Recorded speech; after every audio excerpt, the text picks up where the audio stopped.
आखिर क्यों फूट रहे हैं अलग अलग बैंकों के एटीएम।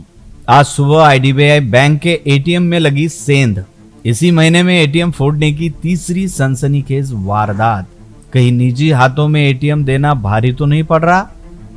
विगत कुछ अरसे के दौरान अमरावती शहर सहित जिले में शातिर चोरों के गिरोह द्वारा बैंक के एटीएम फोड़ने की वारदातों को धड़ल्ले के साथ अंजाम दिया जा रहा है और एटीएम को फोड़कर एक ही साथ एक झटके में लाखों रुपए की नगद रकम चंपत की जा रही है। आज सुबह अमरावती शहर में राजकमल चौक से गांधी चौक के बीच स्थित आईडीबीआई बैंक के एटीएम में अज्ञात चोरों ने सेंध लगाई। आईडीबीआई बैंक का शाखा कार्यालय और एटीएम सेंटर अंबादेवी रोड स्थित इमारत के पहली मंजिल पर है, जहां पर आज तड़के 5 से 6 बजे के बीच अंधेरे व सन्नाटे का फायदा उठाते हुए अज्ञात चोरों ने एटीएम में सेंध लगाने का प्रयास किया।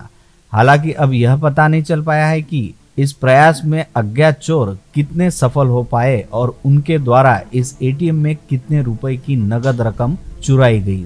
पता चला है कि इस समय इस एटीएम में करीब 16.5 लाख रुपए की रकम मौजूद थी। वहीं दूसरी ओर यह खबर भी सामने आई है कि आज तड़के ही दरियापुर शहर स्थित बंधन बैंक नामक एक निजी बैंक शाखा कार्यालय में भी अज्ञात चोरों ने सेंध लगाई और उस बैंक के कार्यालय से करीब 28,000 रुपए चुरा लिए। दरियापुर में हुई चोरी की यह वारदात सीसीटीवी कैमरे में कैद हुई है।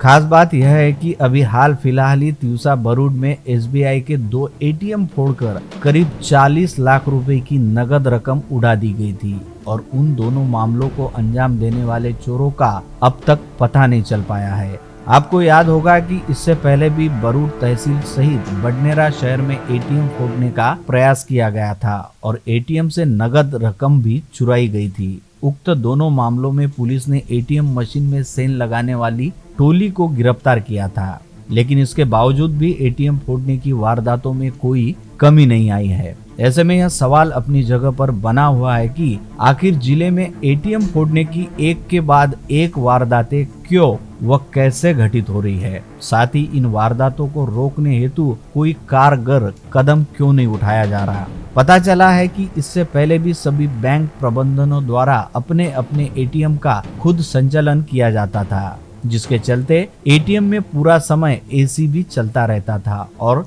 सुरक्षा गार्ड भी रहा करते थे।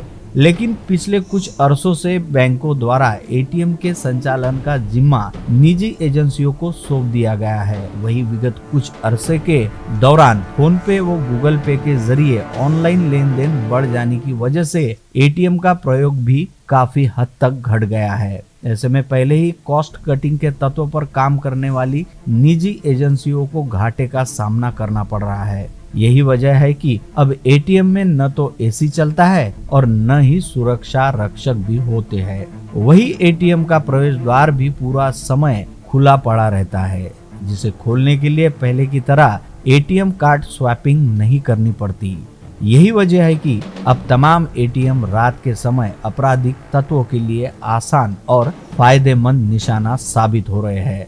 अंदाज के मुताबिक प्रत्येक एटीएम के भीतर 18 से 20 लाख रुपए की नगद रकम रखने की क्षमता होती है और हर एटीएम में हर समय कम से कम 10 लाख रुपए की नगद रकम होती है।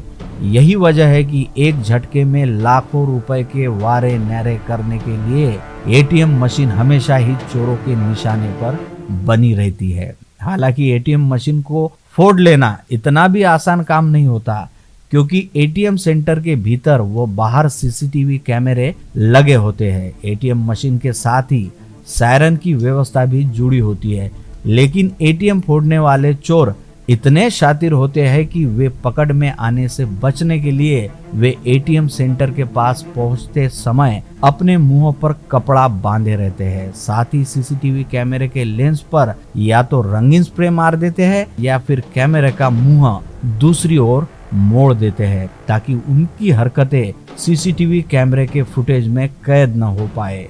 इतना ही नहीं, चोरों द्वारा पहले से रेकी करते हुए एटीएम के सायरन वाले तार को भी काट दिया जाता है। ऐसे में इन चोरों को पकड़ना पुलिस के लिए किसी चुनौती से कम नहीं होता। हालांकि एटीएम सेंटरों के आसपास वाले परिसर में लगे सीसीटीवी कैमरों की सहायता लेकर पुलिस द्वारा चोरों के आने व जाने वाले रास्तों पर नजर रखते हुए उनका पीछा किया जाता है और कुछ घटनाओं में फिर उन्हें पकड़ा भी जाता है। लेकिन फिलहाल सबसे जरूरी कदम यही कहा जा सकता है कि सभी एटीएम सेंटरों पर सुरक्षा रक्षकों की अनिवार्य तौर पर तैनाती हो। साथ ही एटीएम के भीतर सुरक्षा संबंधित तमाम उपाय किए जाए ताकि ऐसी घटनाओं को घटित होने से रोका जा सके। इस संदर्भ में मंडल न्यूज ने जब अमरावती शहर व ग्रामीण पुलिस के अधिकारियों से बात की तो उनका भी कहना रहा कि पुलिस तो 24 घंटे अपनी पेट्रोलिंग का काम बराबर कर रही है, लेकिन सभी बैंकों को भी अपनी अपनी एटीएम की सुरक्षा सुनिश्चित करनी होगी। मंडल न्यूज के लिए मैं चंद्रप्रकाश दुबे और कैमरामैन इजाज। याद रखें, यदि आपको हमारी खबरें पसंद आ रही है तो आप इस चैनल को सब्सक्राइब करें और हाँ, बेल आइकन का बटन दबाना ना भूलें और खबरों को आगे फॉरवर्ड करें। धन्यवाद।